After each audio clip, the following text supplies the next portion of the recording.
మహిమ కలుగును గాక. ప్రియమైన దేవుని బిడ్డలారా, గత పునరుద్ధానం నుంచి పునరుద్ధానం వరకు దేవుడు కాపాడిన కృపను బట్టి దేవునికి ప్రత్యేకమైన వందనాలు తెలియచేద్దాం. దేవునికి మహిమ కలుగును గాక. హల్లెలూయా. పరిశుద్ధ గ్రంథంలో నుండి చక్కని అద్భుతాన్ని బయలుపరుస్తున్నాడు దినం. దావీదు కీర్తనకారుడు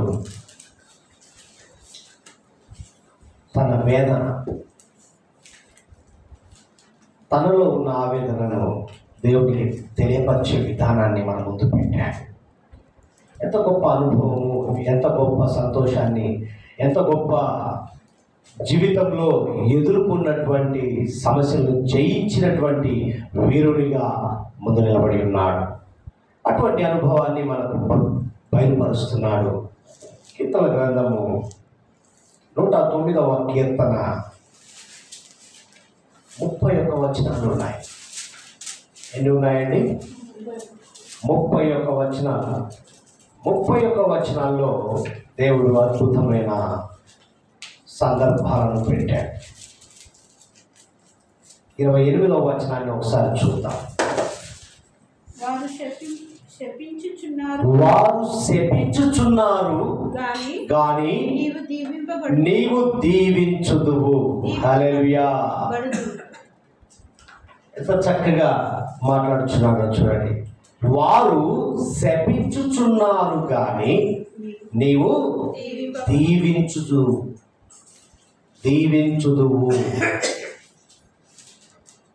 వారు శపించుచున్నారు గాని నీవు దీవించుదువు. ఎవరు శపించుచున్నారు? ఎవరు దీవించుతున్నారు? నీకు ఆయుష్కరంగా ఏదైనా కనబడినట్లయితే, నీ జీవితంలో ఎదురవుతున్న ప్రతి సందర్భాన్ని బట్టి నువ్వేం చేస్తావు? ఆవేశంతో, అసూయతో, ద్వేషముతో శపిస్తావు. ఆ శాపాన్ని దేవుడు దీవెనకరంగా మారుస్తున్నాడు. ఇది అంశము. ప్రియమైన దేవుని బిడ్డలారా, ప్రియ సంగమా, ఆయన ప్రేమించి మన ముందు పెడుతున్న సందర్భం, అంశము శాపము దీవెనలా మారుట. శాపము దీవెనలా మారుట.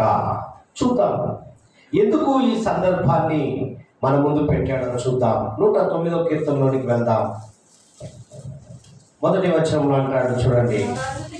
నా స్తుతికి కారణభూతుడు వగు దేవా, మౌనముగా నుండకుము. నన్ను చెరపవలనని భక్తిహీనులు తమ నోరు, కపటము గల తమ నోరు తెరచి ఉన్నారు. వారు నా మీద అబద్ధములు చెప్పుకొనుచున్నారు. నన్ను చుట్టుకొని నా మీద ద్వేషపు మాటలాడుచున్నారు. నిర్నిమిత్తముగా నాతో పోరాడుచున్నారు. నేను చూపిన ప్రేమకు ప్రతిగా వారు నా మీద పగపట్టి ఉన్నారు. అయితే నేను మానక మనం చేస్తున్నాము నిజంగా. నిన్ను ద్వేషించేవారు, నిన్ను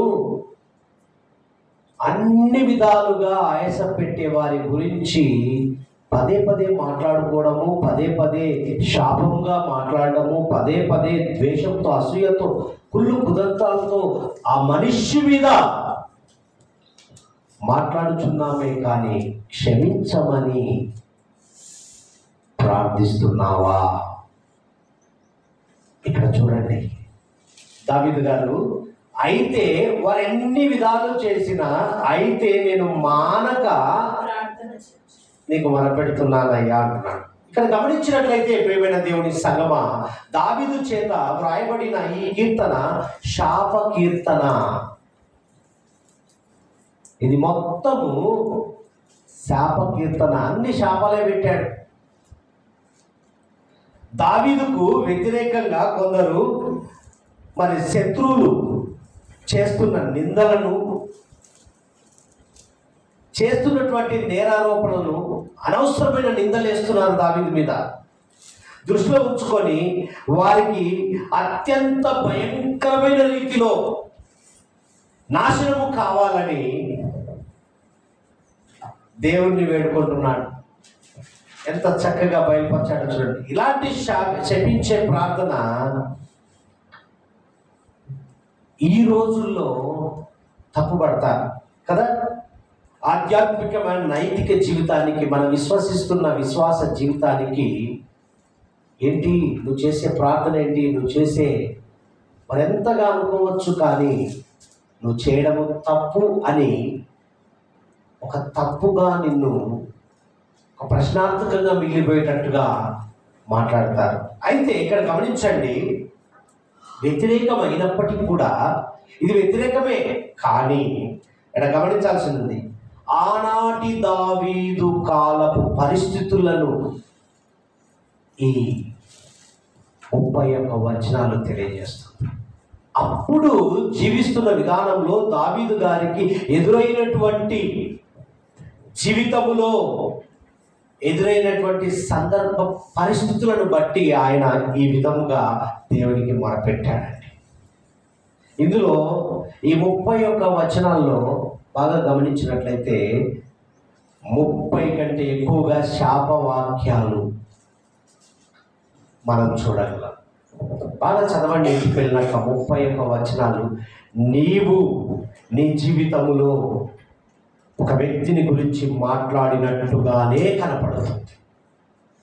దావీదును పక్కకు పెడితే మనం ఒక వ్యక్తిని ఏ విధంగా ఉదయం లేచినప్పటి నుంచి రాత్రి పడుకునేంత వరకు ఏ విధంగా మాట్లాడతామో ఈ 31 వచనాల్లో బయలుపరచబడింది. ప్రియమైన దేవుని బిడ్డలారా, సరే మన విషయాన్ని పక్కన పెడదాం. దావీదు గారి జీవితంలో జరిగిన సంఘటనలు గమనిద్దాం. ఇక్కడ గమనిస్తే 1 నుంచి 5 వచనాల్లో 4 వచనాలు చదివాం కదా. ఏమన్నాడు? అయితే మానక ప్రార్థన. 5వ వచనం చూడండి. నేను చేసిన మేలునకు ప్రతిగా కీడు చేయుచున్నారు, నేను చూపిన ప్రేమకు ప్రతిగా నా మీద ద్వేషముంచుచున్నారు. నీ మట్టుకు నీవు, నా మట్టుకు నేను, మన మట్టుకు మనము ఆలోచన చేస్తే నిజమే మన ప్రేమ ఎక్కువైతే విషయంగా మారుతుంది. రకరకాల ఎక్సెట్రా వర్ణించగలం. ఎందుకు? మనుషులమండి, రక్త మాంసములు కలిగి ఉన్నవారు. ఆ దినాల్లో దావీదు భరించాడేమో, కానీ నేను మాత్రము భరించలే. ఎంతవరకు ఓపిక పట్టాలో అంతవరకే ఓపిక పడతాము, కానీ శృతి మించుతే మించకు అంటున్నాడు దేవుడు. అక్కడే ఆశీర్వాదాన్ని కోల్పోతున్నాం అంటున్నాడు. ప్రియమైన దేవుని బిడ్డలారా, మొట్టమొదటిగా గమనిస్తే 1 నుంచి 5 వచనాల్లో దావీదు కీర్తనకారుడు దేవునికి ఫిర్యాదు చేస్తున్నాడు, దేవునికి మనవి చేస్తున్నాడు, ఫిర్యాదు చేస్తున్నాడు, తెలియపరుస్తున్నాడు. ఏమని? నా స్తుతికి కారణభూతుడు వగు దేవా, మౌనముగా ఉండకుము. నన్ను చెరపవలని భక్తిహీనులు తమ నోరు, కపటము గల తమ నోరు తెరచి ఉన్నారు. వారు నా మీద అబద్ధములు చెప్పుకొనుచున్నారు. నన్ను చుట్టుకొని నా మీద ద్వేషపు మాట్లాడుచున్నారు. నిమిత్తముగా నాతో అయితే నేను చూపిన ప్రేమకు ప్రతిగా వారు నా మీద పగబట్టి ఉన్నారు. అయితే నేను మానక చేయుచున్నాను, నేను చేసిన మేలునకు ప్రతిగా కీడు చేయుచున్నారు. నేను చూపిన ప్రేమకు ప్రతిగా నా మీద ద్వేషము చూపుచున్నారు. ప్రియమైన దేవుని బిడ్డలారా, చెడు సంభాషణ, మోసము, గొడవలు పెట్టుట, అబద్ధములను వారికి ఇవన్నీ సమంగా కనబడుతున్నాయి. అయితే ఇక్కడ నీతి నియమము, యథార్థత కలిగి పరిశుద్ధులను దూషించే పనిలో ఉంటున్నారు. చెడ్డ మాటలు. 3వ వచనానికి వచ్చేసరికి మరి 4వ వచనంలో దేవుని ఆత్మచేత నింపబడి దేవుని వైపు చూసేవారు ఆత్మీయ జీవితంలో అనుభవిస్తున్న వారికి శత్రువులు విధంగా మాట్లాడడం, ప్రార్థనా జీవితం కలిగి ఉన్నవారు బాధపడతాము. మరి ఇవన్నీ మనకు కనిపిస్తూ ఉన్నాయి. 5వ వచనానికి వచ్చేసరికి మనుషుల వద్ద కృతజ్ఞత లేకుండా ఏం చేస్తున్నారు? మేలుకు ప్రతిగా కీడు చేయుచున్నారు. కృతజ్ఞత లేదండి. ఎంత చేసినా కృతజ్ఞత లేదు.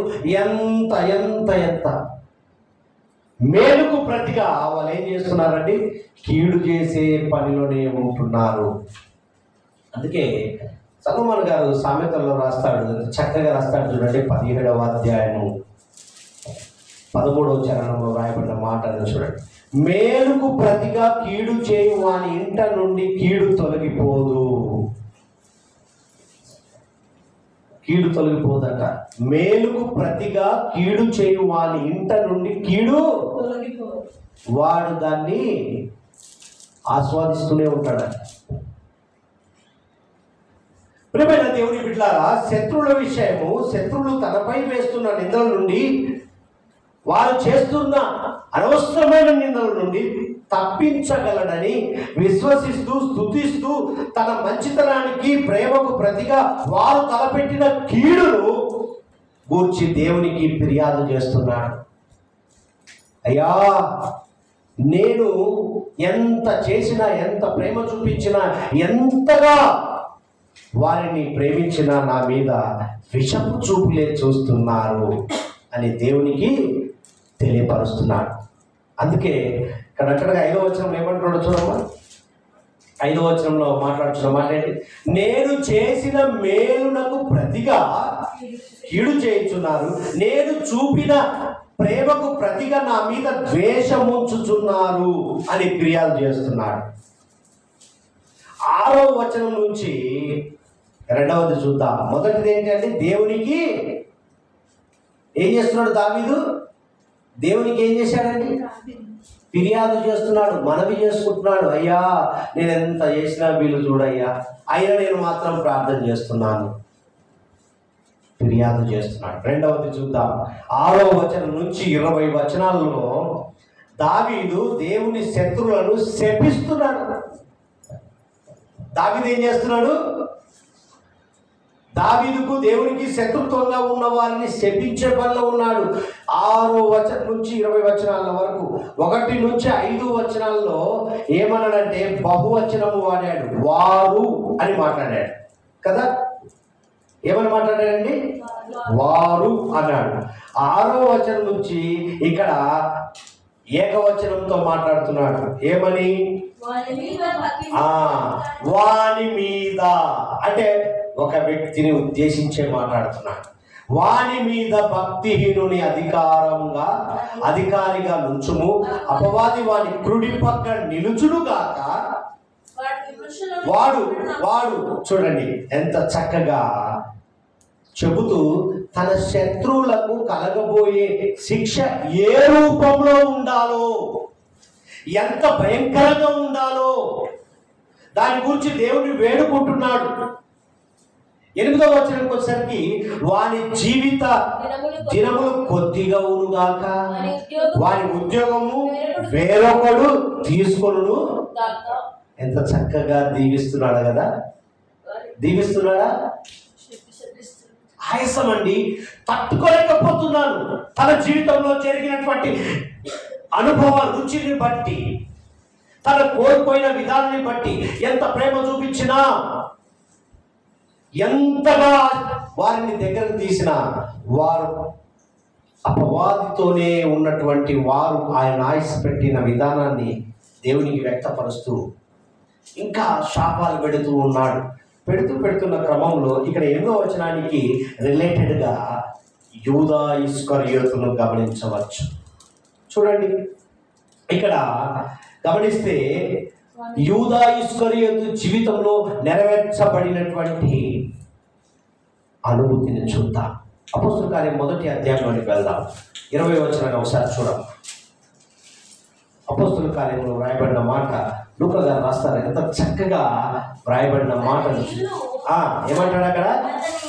అతని ఇల్లు పాడైపోవును గాక, దానిలో ఎవడును కాపురం ఉండకపోవును అతని ఉద్యోగంలో వేరొకడు తీసుకొను గాక అని కీర్తన గ్రంథంలో వ్రాయబడి ఉన్నది. హల్లెలూయా. ఎందుకు ఈ సందర్భాన్ని వ్రాయడం మొదలు పెట్టారు అంటే, దుర్మార్గులు తమ కాలం ముగింపుకు ముందే కోయబడుదురు. ఎవరండి? దుర్మార్గులు తమ కాలము ముగింపుకు ముందే, చనిపోక ముందే కోయబడుదురు అని యోబు గారు చెప్తారు. యోబు 22:16 వెళ్ళాలి. యోబు గారు రాస్తున్న మాటలు ఒకసారి చూడు. దుర్మార్గానికి, నాశనానికి ముందు ఏం నడుస్తుందండి? 22:16 చూడు. వారు అకాలముగా ఒక నిమిషంలో నిర్మూలమై వారి పునాదులు జల ప్రవాహము వలె కొట్టుకొని. మరి ఎందుకు ఈ సందర్భము అనగా, ఎంతగా ప్రేమించిన అంటే, ఎంతగా వారిని దీవించిన, ఎంతగా దగ్గరకు తీసిన వారి ఆలోచన మాత్రము కీడును ఉద్దేశించే ఉందంట.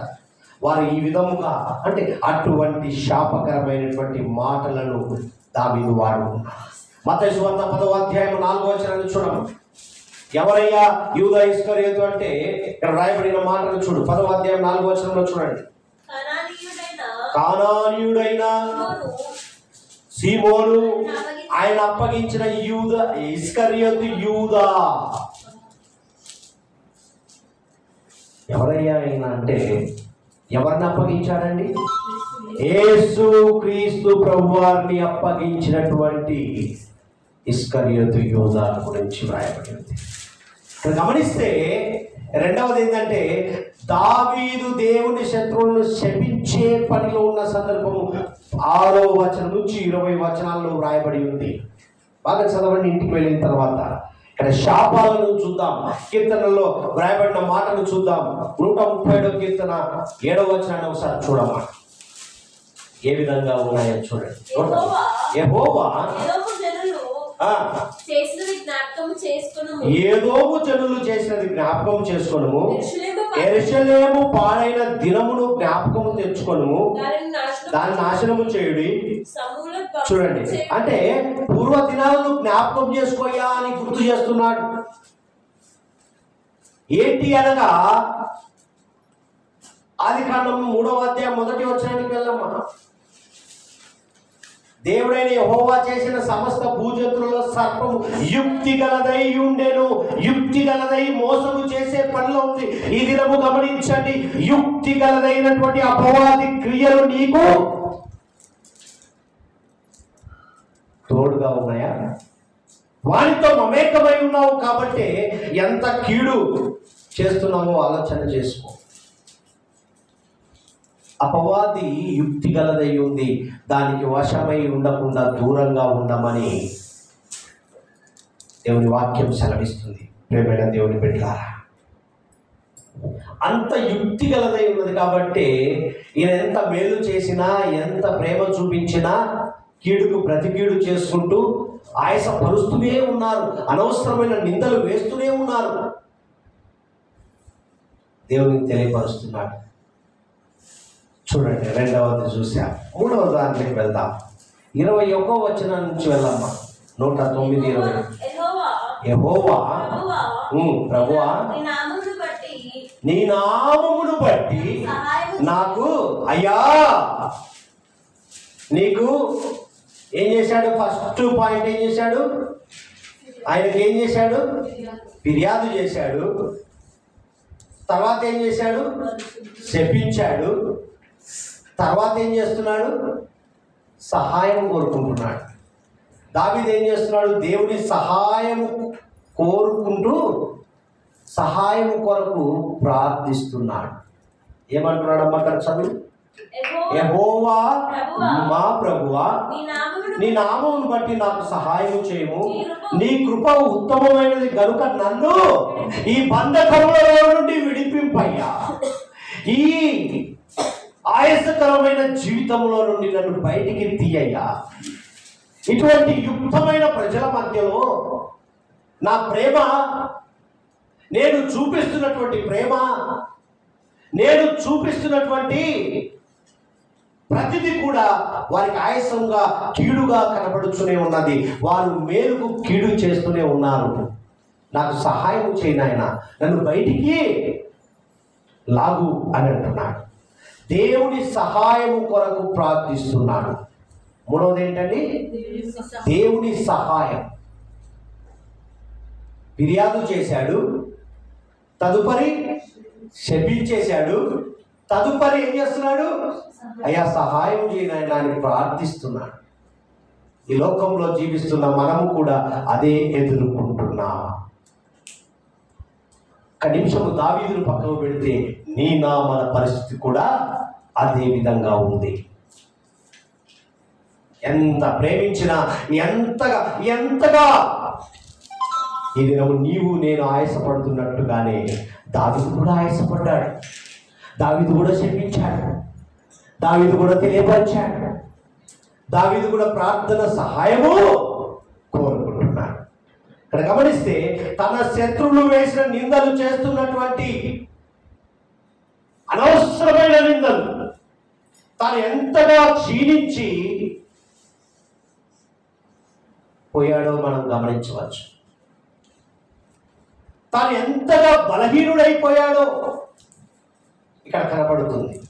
తెలియజేస్తూ విమోచనకర్త, విమోచకుడు నీవేనయ్యా అని దేవుని సహాయం కోరుకుంటూ ప్రార్థన చేస్తున్నాడంట. కనపడుతుందా ఇక్కడ? చదవమ్మా, ఎలా చేస్తున్నాడో చూడండి.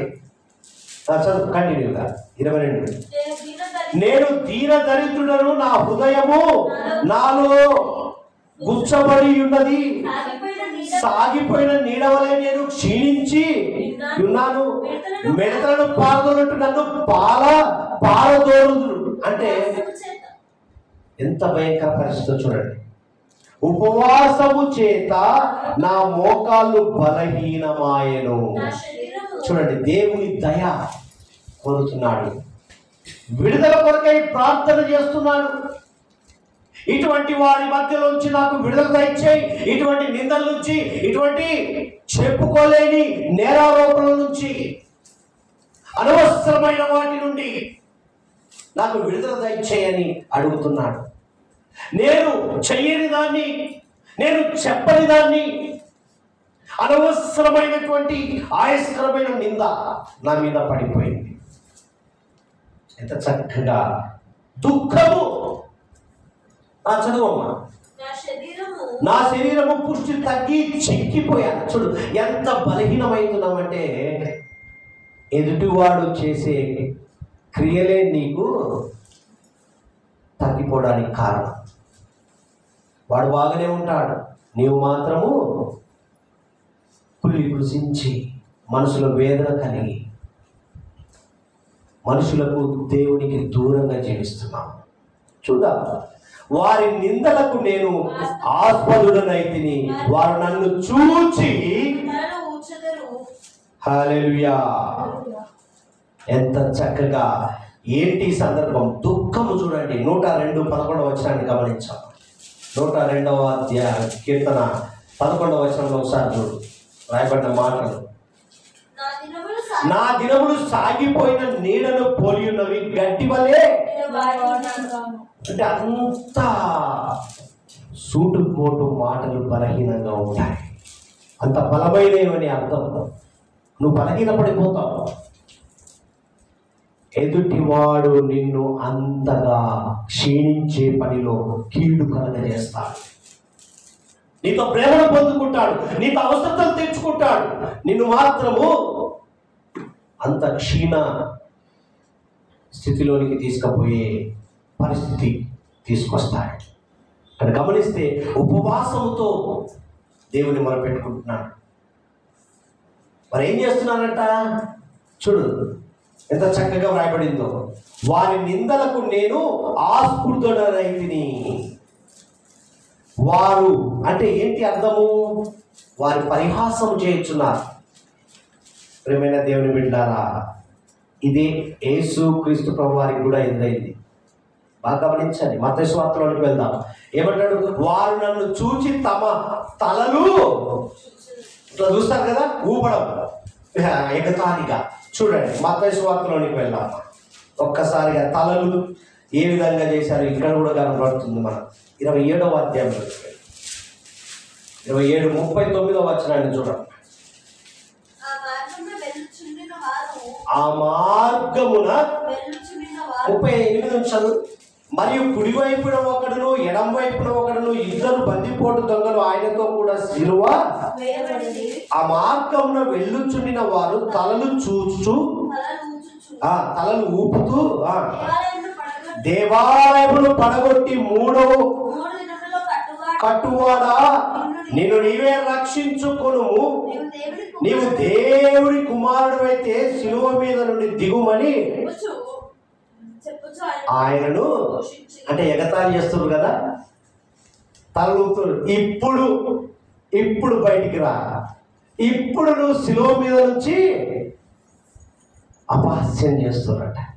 అంటే దావీదు పరిస్థితి కూడా ఆ విధంగా ఉందంట. అప్పట్లో యేసుక్రీస్తు ప్రభువారిని సిలువ వేసినప్పుడు వారు ఎలాగా తలలు చూచారు, ఎగిరేస్తూ హేళనగా మాట్లాడారు. 3వ దినమున ఏమంట దేవాలయాన్ని ఏమని ఉంది అక్కడ, ఆ మార్గంలో వెళుచున్న వారు తలలూచుచు దేవాలయంలో పడగొట్టి 3 దినములో కట్టువాడా. కట్టాడా? చెప్పినట్టుగా చేశాడు. ఆ అపహాస్యాన్ని తిరగా చూపించాడు. అటువంటి దేవుణ్ణి మనం కలిగి ఉన్నాం. నీ జీవితంలో అపహాస్యానికి, నీ జీవితంలో ఎవరైతే తలూచున్న వారికి సమముగా నిలబెట్టాడు దేవుడు. చేశాడా? ఒక్కసారి గమనించు. అదే సందర్భం మీద అవుతుంది. యేసుక్రీస్తు ప్రభువారిని కూడా హేళన చేశారు. నిలబెట్టాడా పరమ తండ్రి? కట్టాడా లేదా? 3వ దినంలో తిరిగి లేస్తానని వాగ్దానం చేశాడు. లేచాడా? ఈరోజు నీ జీవితంలో కూడా నువ్వెక్కడైతే పడిపోయావో అక్కడే దేవుడు నిన్ను నిలబెట్టుతున్నాడు. ఎక్కడైతే అవమానం పొందావో అక్కడే నిన్ను నిలబెట్టుతున్నాడు. ఎప్పుడు మానక ప్రార్థించినప్పుడు, మానక ఫిర్యాదు చేసినప్పుడు, ఒకవేళ నువ్వు ఆవేశంతో దావీదు గారు శపించాడు, కానీ మరలా ఏం చేశాడు? సహాయము మరిచాడా? సహాయం కోరాడు, క్షమించమని అడుగుతున్నాడు. కానీ మనం మాత్రం క్షమించమని అడగట్లేదండి. చూసారా ఎంత గొప్పగా? 22వ కీర్తనలోనికి వెళ్దాం. 7వ వచనాన్ని చూడు. సహాయం కోరే విధానం ఎలా ఉందో. నన్ను చూచు వారందరూ పెదవులు విరచి తల ఆడించుచు నన్ను అపహసించుచున్నారు. యెహోవా మీద నీ భారము మోపుము, ఆయన వారిని విడిపించునేమో. వాడు ఆయనకి ఇష్టడు కదా, ఆయన వారిని తప్పించునేమో అందరూ. హల్లెలూయా. బాగా గమనించండి ప్రియమైన దేవుని బిడ్డలారా. నన్ను చూచు వారందరూ పెదవులు విరచి తలలాడించుచు నన్ను అపహసించుచున్నారు. నిజమే. ఏం చేస్తున్నావు రా బాబు? ముందు తెలుస్తుంది. మంచి చేసినా కష్టమే, చెడు చేసినా కష్టమే. యెహోవా మీద నీ భారము మోపుము. ఎంతమంది అపహసించుకున్నా, ఎంతమంది ఎన్ని మాటలన్నా, ఎంతమంది కీడు చేసినా, ఎన్ని ఎదురైనా నీవు చేయవలసిందేంటో తెలుసా? ఆయన మీద భారం మోపాల, ఆయనకు ఫిర్యాదు చేయాలి. ఒకవేళ నువ్వు తిట్టినా వల్ల క్షమాపణ అడగాలి, ఆయన సహాయం కోరాలి. దావీదు కోరాడు. ఆయన వాడిని విడిపించునేమో, వాడు ఆయనకు ఇష్టడు కదా, ఆయన వాడిని తప్పించునేమో అందరూ. నిజమే.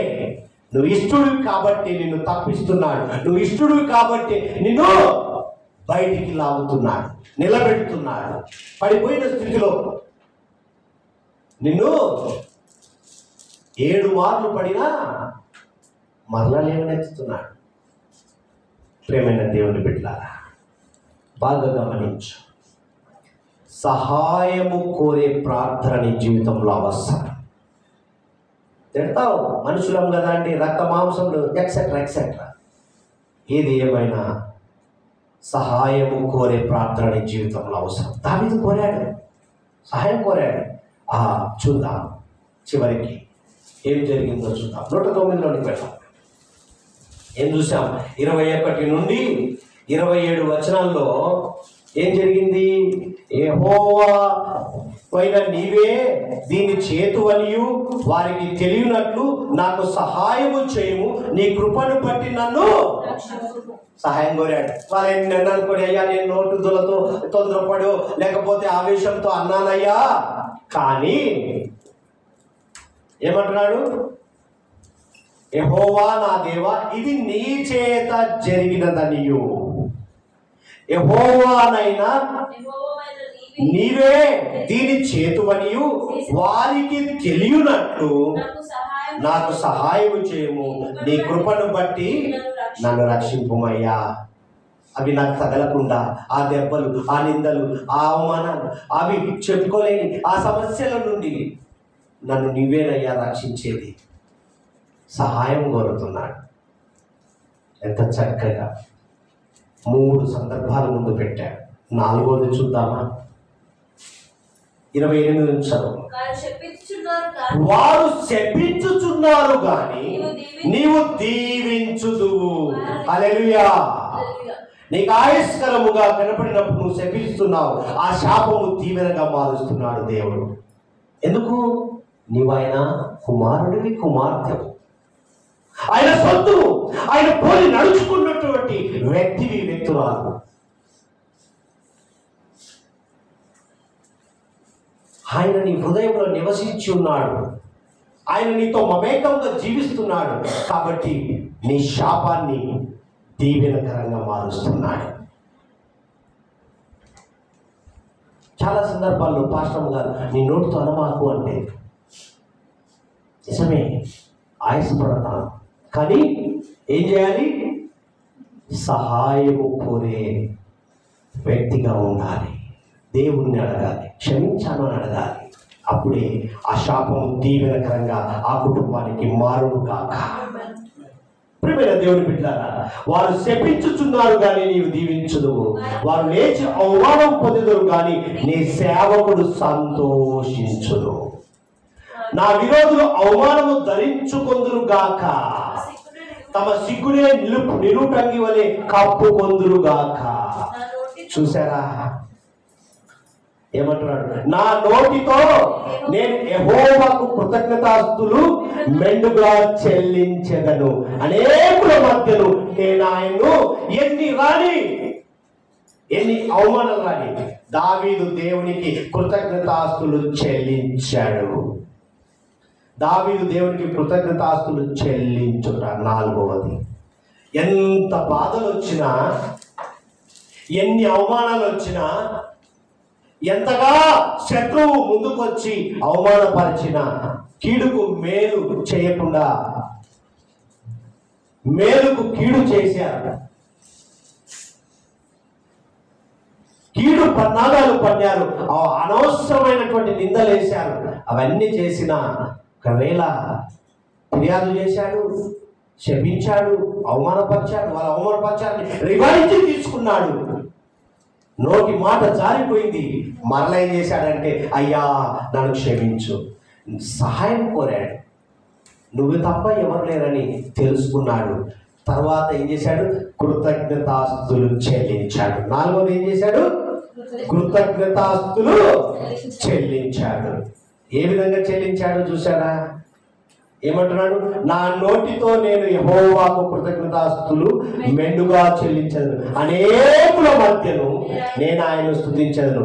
దరిద్రుని ప్రాణమును విమర్శకు లోపరచు వారి చేతుల నుండి అతన్ని రక్షించుటకై యెహోవా అతని కుడి పక్కన నిలుచుచున్నాడు. హల్లెలూయా. శత్రువులు శపించిన దేవుడు దీవించేవాడని, తన శత్రువులకే సిగ్గు అవమానం కలుగుతుందని దేవుని సహాయము ద్వారా శత్రువుల నుండి పొందిన విడుదల విజయాన్ని బట్టి దేవునికి కృతజ్ఞతాస్తులు చెల్లించాడు. ఏం చేశాడండి? శత్రువుల నుండి పొందిన విడుదల విజయాన్ని బట్టి. ఈరోజు నీ జీవితంలో శత్రువు విడుదల పొందుకున్నావా? పొందుకుంటే దేవునికి కృతజ్ఞతాస్తులు చెల్లించు. ఆ విజయాన్ని బట్టే నీవు ఆరాధించు, స్తుతించు, గణపరచు. అందుకే ప్రసంగి రాస్తాడు, ఎంత చక్కగా ప్రసంగిలో రాయబడ్డ మాటలు చూడండి. 10వ అధ్యాయము 20వ వచనాన్ని చూడము. ప్రసంగి రాస్తున్నాడు, చూడండి ఏమంటున్నాడు? నీ మనస్సందైనను రాజును శపింపవద్దు, నీ పడక గదిలోనైనను ఐశ్వర్యవంతుడు శపింపవద్దు. ఏలైనగా ఆకాశ పక్షులు సమాచారం కొనిపోవును, రెక్కలు గలది సంగతి ఎవరిని తెలుపరుస్తారు? దేవునికి. జాగ్రత్త సుమా, మన నోట ఏం రావాలంట? ఆశీర్వాదపు వచనము. శాపం అనే మాట రాకూడదు. ఒకవేళ వచ్చిందా క్షమించమని అడుగు, సహాయం కోరు, కృతజ్ఞతలు చెల్లించు. అది దీవెనకరంగా ఉండును గాక. ఎంత చక్కగా అంటాడో చూడండి. నీ మనస్సునందైనను రాజును శపింపవద్దు, నీ పడక గదిలోనైనను ఐశ్వర్యవంతులను శపింపవద్దు. ఏలైనగా ఆకాశ పక్షులు సమాచారం కొనిపోను, రెక్కలు గలది సంగతి తెలుపును. ఎంత చక్కగా దేవుడు మాట్లాడుచున్నాడు. అందుకే దేవుణ్ణి స్తుతించాడు దావీదు కీర్తనకారుడు. 40వ కీర్తనలోనికి వెళ్ళమ్మా. 9వ చరణాన్ని ఒకసారి చూడు. 40వ కీర్తన 9వ వచనంలో రాయబడిన మాటలు చూడు. నా పెదవులు మూసికొనక ఏమంటున్నాడంట? మహాసమాజములో సువార్తను నేను ప్రకటించి ఉన్నానని నేను అంటిని. యెహోవా, అది నీకే తెలిసి ఉన్నది. నీ నీతి హృదయములో నుంచుకొని నేను ఊరుకుండలేదు. నీ సత్యమును నీ రక్షణ నేను వెళ్ళని, నీ కృపను నీ సత్యమును మహాజనమునకు తెలుపక నేను వాటికి మరుగు చేయలేదు. చాలా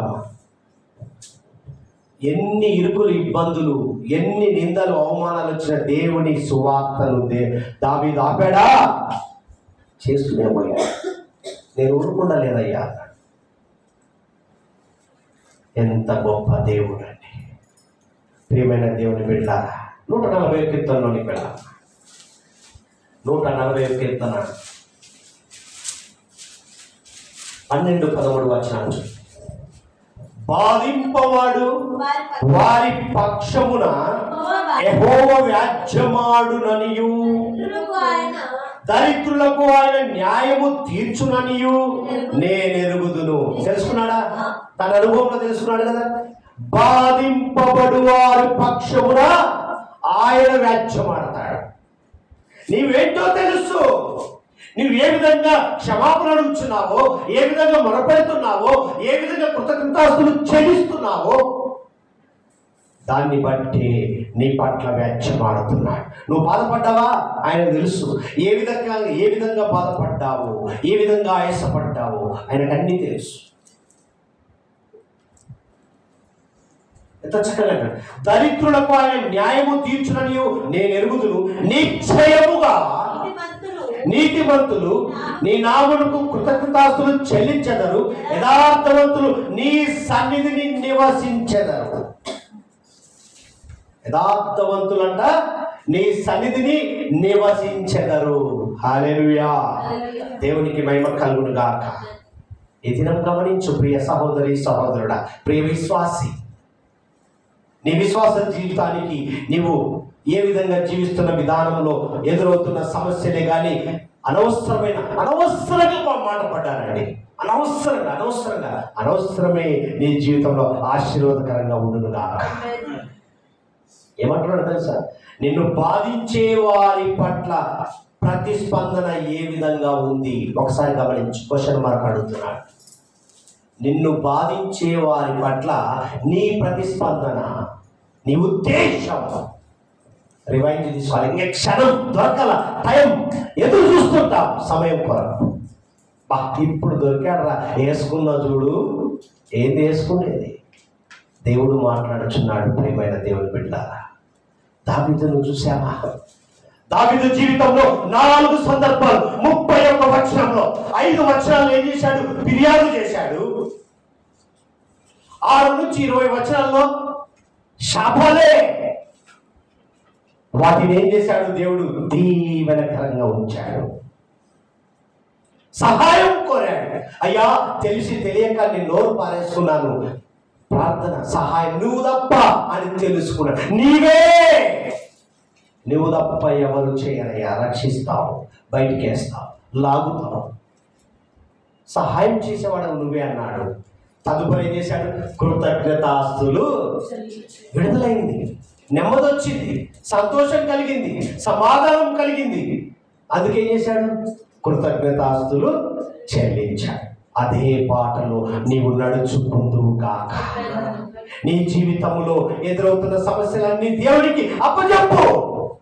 ఆయనే ఏమంటున్నాడు? పగ తీర్చుట నా పని, నీ పని కాదు. పగ తీర్చుట నా పని. ప్రియ కుమారుడా, కుమార్తె, నువ్వెందుకు నోరు పారేసుకుంటున్నావు? నువ్వెందుకు తొందరపడుతున్నావు?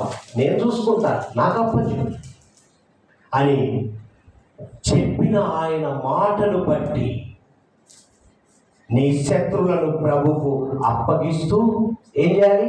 వారి రక్షణ కొరకు ప్రార్థించాలి. ప్రార్థిస్తున్నావా అని దేవుడు అడుగుతున్నాడు. ప్రార్థిస్తున్నావా? శపిస్తున్నావా?